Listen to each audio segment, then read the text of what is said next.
What's up, everybody? It's Glenn, the Movie Guru. I am back, and I am bringing you two reviews today. I am bringing you one for the review for the season finale of The Walking Dead, and I am also bringing you the Fear of the Walking Dead season premiere. So let's first start off with The Walking Dead season finale.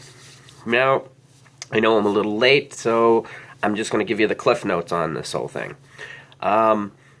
Very disappointed. I thought there was a lot of build-up, and like a bunch of other people, I felt that the last 10 minutes disappointed.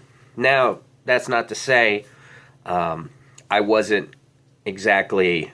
I wasn't upset with Negan, but the execution of how it ended was very disappointing.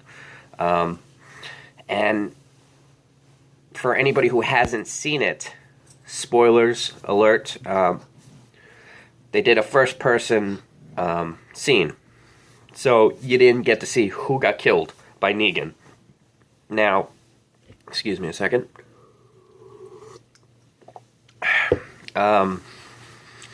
That just pissed me off. The whole episode was like a slow burn. You know, they're going around and getting roadblocked like all day long until the end. And then they're like, all right, we're going to walk on foot. And that's a bad idea. And then they end up meeting Negan. And then we don't know what happened after that. So, who do I think it could be? It's a tough choice. I think, personally, it's Abraham. Just because he's had a lot of character development. And spoilers for the comics. In the comic, it was Glenn that got, beat.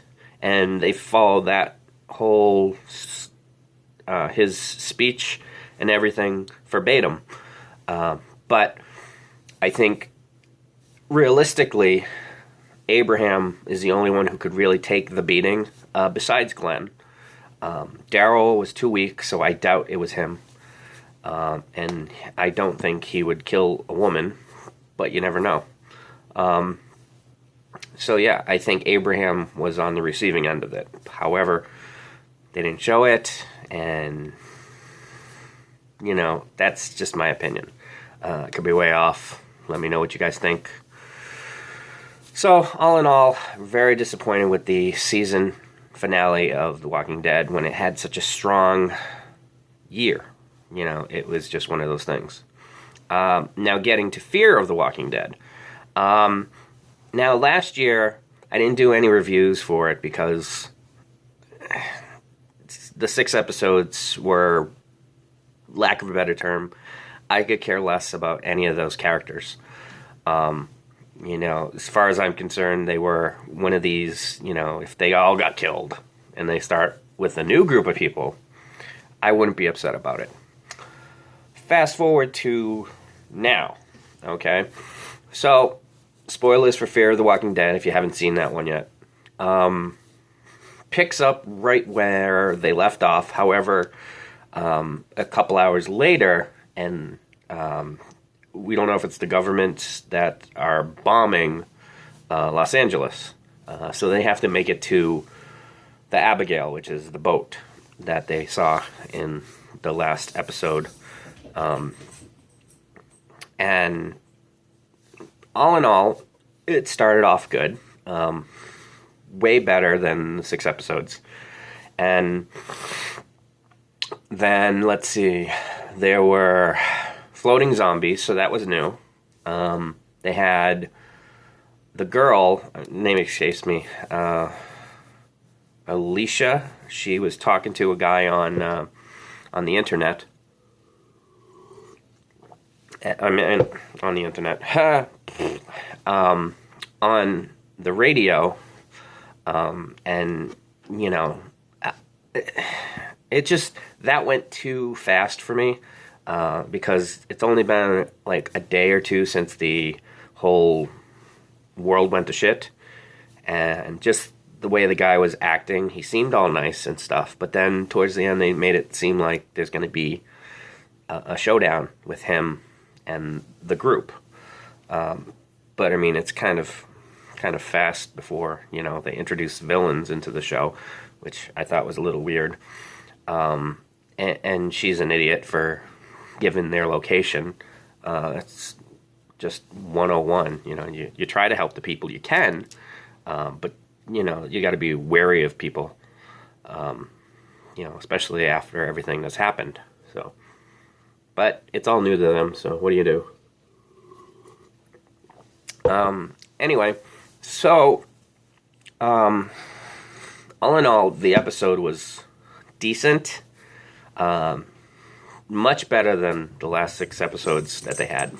However, aside from Nick's character, which he's funny, but he wears the old man's clothes, which annoys the shit out of me. Like I'm sure it does for everybody. I still, if they all died, wouldn't be sad. Because I'm not invested into them like I am with Rick and their company. And I'm one of the first ones who watched The Walking Dead when it first came out. But those 6 episodes in the first season, like, had you invested with the people, you know? You cared about Rick finding his wife and kid. You cared about Morgan, you know, trying to survive. It's just, I don't know. I mean, maybe it'll grow on me. But as for right now, I'm hoping they're bringing in new blood so that way, you know, it doesn't focus so much on, you know, Travis and his fiance, new wife, and their family. You know, I like the dynamics, but they just need more character development. I mean, come on, seriously. I mean, the Chris kid is a punk.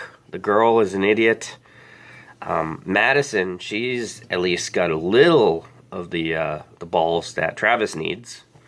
But Nick, I just think he is pretty awesome because, you know, him and Strand work off each other pretty well. And then there's Strand. That's the guy the captain of the boat. You know, what's his story? We don't know. They just never got into it last season. And but he's mysterious, and you know, I mean, and the other two are just along for the ride. But let me know what you guys think. So yeah, I'm gonna check out next week's Fear of the Walking Dead and see where it goes from there. Hopefully it picks up, and that's about it. So anyway, this is the Movie Guru signing off, and I will talk to you later. All right, bye.